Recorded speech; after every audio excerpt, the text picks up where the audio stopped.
Okay, so real quick, I wanted to go over an intersect script, because intersect script is actually really useful if you want two sprites to interact with each other, if you want something to hit the ground maybe and stop falling, anything really that has to do with things intersecting each other. So basically what we're going to have happen is, it's pretty crude, but basically when this falls down, there's a big splash, okay?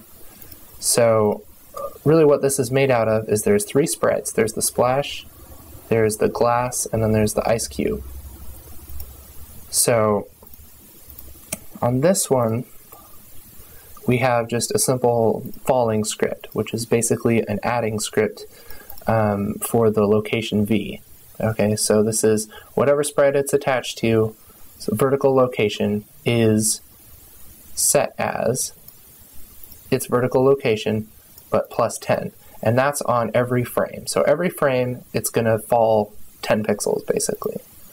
So that's fine. And then this actually has no scripts on it because all of our script for the splash is on the splash sprite, which we can turn on here.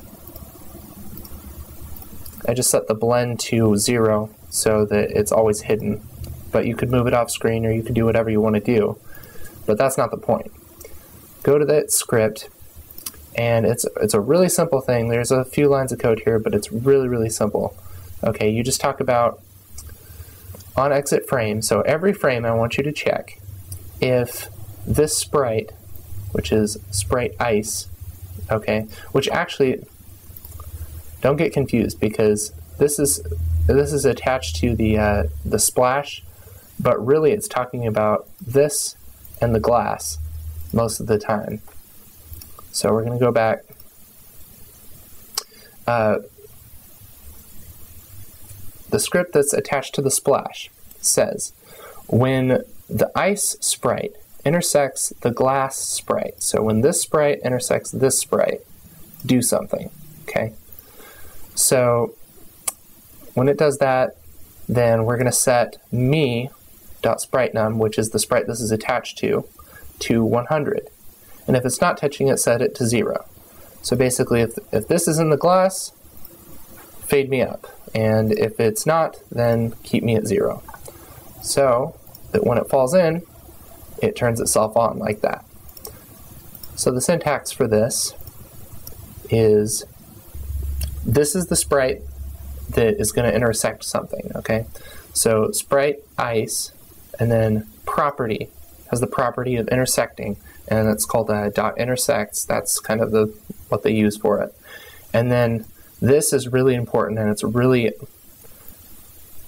important to get this, okay? Sprite intersects, and then there's it says, what do you want me to intersect? Which means that's in parentheses. So you can't just say intersects glass because it doesn't know what glass is. And actually right now it would think it would be a string, which is really not at all what you want. You want to make sure it knows it's a sprite. So sprite glass. And make sure to double up on these parentheses at the end because you're closing that whole thing. So if sprite ice intersects sprite glass, then do something. And then you could have this do whatever you want. You could have it rotate, or it depends on what you're doing. But just for this, I just had it fade up. Kind of crude, but it gets the point across. So, good luck. Thanks for watching.